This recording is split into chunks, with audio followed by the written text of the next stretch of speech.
Hey there, and welcome back to For Path to Profit. I'm your host, Jennifer Engel, CPA, business owner, running enthusiast, dog mom, and your coffee loving friend. I started for Tax and Accounting GPS to help women like you reclaim your time and build the business that you were meant to lead. So, today we're going to be diving into something that trips up so many business owners, and that's going to be understanding and growing your revenue. We're going to talk about how to start thinking about your annual revenue goals, the questions to ask yourself to estimate how much revenue you could make, and how tracking just a few important numbers can help you grow sales and become more profitable. And if you're a service-based business, we're also going to be touching base on capacity because at the end of the day, your revenue depends on how many clients you can serve with the time that you and your team have. So let's jump in.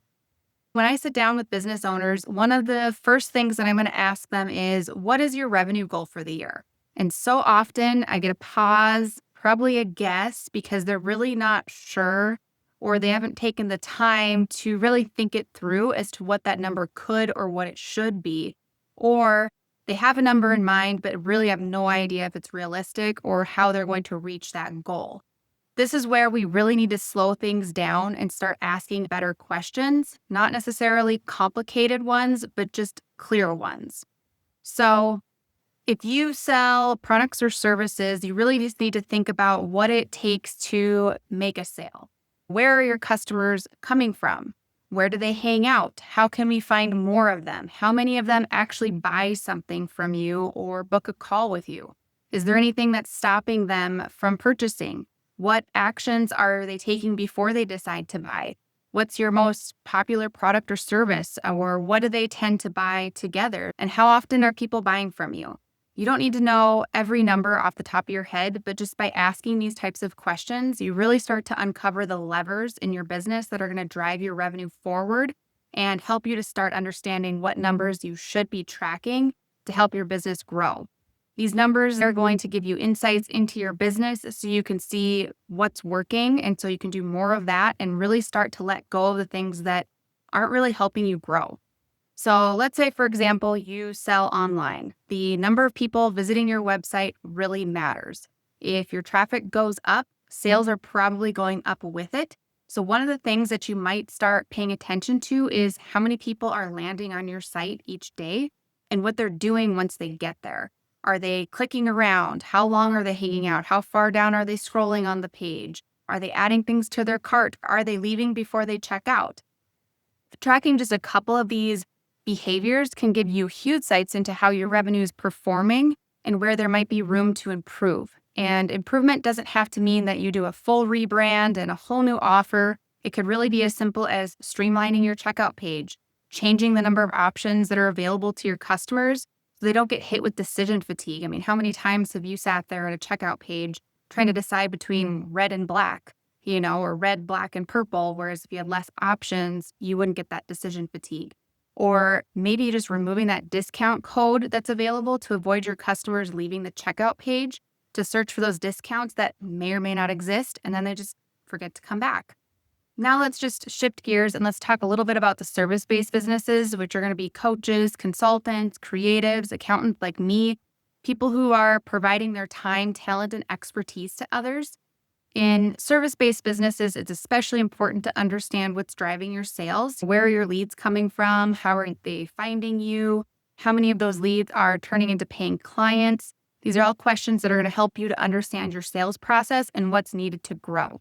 But here's the part that most people do overlook, and that's their capacity. And as a service provider, you can only serve as many clients as your time allows. And if you have a team, the same is going to be true for them. There's a limit to how much revenue your business can earn unless something shifts or changes. Maybe that's pricing. Maybe that's coming up with a more efficient process. Maybe that's delivering your services in a whole new way or method that's more efficient.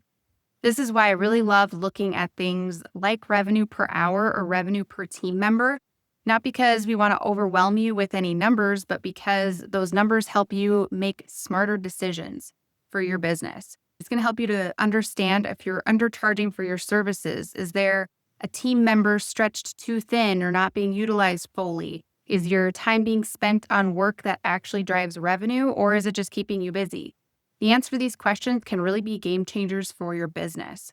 So you might be asking yourself, what should I be tracking? I'm asking all these questions, but it doesn't really tell me what I should be tracking. I would start by just tracking a few key numbers every month. And to make it easier, we're going to break it down between a product-based business versus a service-based business. And these are just a few ideas. They aren't set in stone, but just some things to get your mind flowing. So for product-based businesses, you're probably going to be looking at just your monthly revenue, the total sales that you're earning, how many website visitors you're having each month. It's going to help you track trends and traffic sources so that you know maybe where you could put more ads, or maybe you could work with more influencers, to figure out what's driving the traffic to your website, because you really need to boost that. Looking at your conversion rate, meaning what percentage of your visitors are actually making a purchase. You really want to know that, because if only 3 out of 100 visitors are purchasing, it's going to help you find out how many visitors you need in order to hit your revenue goal that you have. Another important one is going to be your average cart value. How much are customers typically spending in one purchase? That if you can get that number increased, it's going to help you dramatically within your business. And then tracking what your top selling products are, knowing what's flying off the shelf, but then also knowing what's stagnant, what's not moving. Your cart abandonment rate, are there customers leaving before they're checking out? If so, why? We can dig deeper into that. Or the return rate or product issues to help you manage the quality and your customer satisfaction. If you have a lot of returns because of product issues or for other reasons, there's probably something that you may need to fix. And then your lead sources. Where are your website visitors or customers coming from? Really tracking the number that are coming from each source so that you know where to put your money when it comes to advertising, or where you should put your effort. So now let's jump in over to the service-based businesses. So these are, once again, just recommendations of things to think about that you could potentially start tracking. One of these could be monthly revenue, again, the total amount that you're earning from client services, the number of sales or new clients you're hitting each month, how many new clients are signing on. Once again, your lead sources, how do these clients find you? Was it referrals, social media, ads, networking? It's just going to help you determine, once again, where to put your efforts. Discovery calls booked versus attended is going to help you gauge your client interest in your follow through. If you're booking a bunch of discovery calls but nobody's attending, why is that? Is there something we could do differently? Are you booking the wrong types of clients? We really could dive deeper into that. Your client conversion rate, so the percentage of leads that are actually becoming paying clients. It's also going to help you determine if there is something you're doing on that discovery call that's causing you not to convert. Or maybe it's just you don't have enough leads coming in to practice and increase that conversion rate. Just different things we could be looking at there. Your revenue per client or project. Are your services priced for profitability? Are you charging enough per client? You only have so much capacity, so we really need to make sure that we're charging enough per client so you don't run out of before you hit your revenue goals. And what about your hours worked versus revenue earned? It's going to just help you calculate your revenue per hour, making sure you're making enough per hour to once again hit your revenue goals before hitting capacity. And then once again, your capacity, how many clients or projects can you realistically manage right now? And really looking into that and really backing into it. If you can only serve 100 clients per month or per year or whatever it is, you need to know how much you need to be making per client to hit those revenue goals. And then it's going to help you determine, if you're not hitting your revenue goals, what can we do about it? Is it efficiency? Is it the delivery of your processes, or increasing your team? What is it? And then when you track these numbers, even just a few, you're going to start to spot some patterns. Maybe most of your clients are coming from referrals.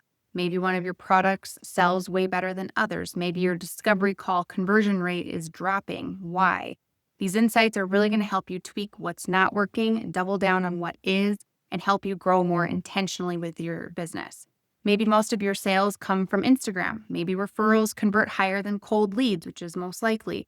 Or maybe your pricing is too low to support the lifestyle that you're working so hard for. All of these are just very powerful insights into your business and help you to determine where you should be spending your time and where you should stop spending your time. And so some of the action steps that I'd like you to think about taking today, I want you just to leave with a few simple, doable action steps that you can take after listening to this episode. So the first one, just write down your revenue goal for the year, even if it's a rough number. And then I want you to list out your current offers or products and what you charge for each one. And then to determine how many sales or clients you need to reach that revenue goal. So you could break this down by month or quarter to make it more manageable, but really just figure out how many sales or clients you're going to need, charging the rate that you're charging in order to hit that revenue goal that you wrote down in the first part of it. Then I want you to track how many sales or clients you had last month so you can compare what you've been doing to what you need to be doing. So then you can ask yourself, can I realistically take on that many clients or make that many sales with my current capacity? And if not, how can I adjust? Can I adjust my pricing, my processes, my support team? What do I need to change? Or maybe you have the capacity, but you just don't have the leads or the website visitors coming in for you to hit those goals. So then it's a matter of what do we need to do to increase that lead flow so that you can hit those sales goals and max out your capacity. And then we're going to need to identify 2 to 3 numbers that are truly driving your revenue and really commit to tracking them each week or month. This could be things like your lead conversions, your average cart value, your number of discovery calls you're having. Go back up to the list that we talked about previously and really just pick 2 to 3 that you want to start tracking. Don't overthink it. Use a notebook, a spreadsheet, or whatever tool you're actually going to use so that you actually keep up on this. You don't have to be perfect. You just have to start.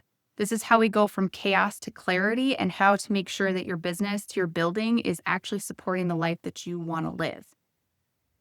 So next week, we're going to be talking about another key number that every business owner should know and how it ties directly into your profitability. So be sure to tune in and listen.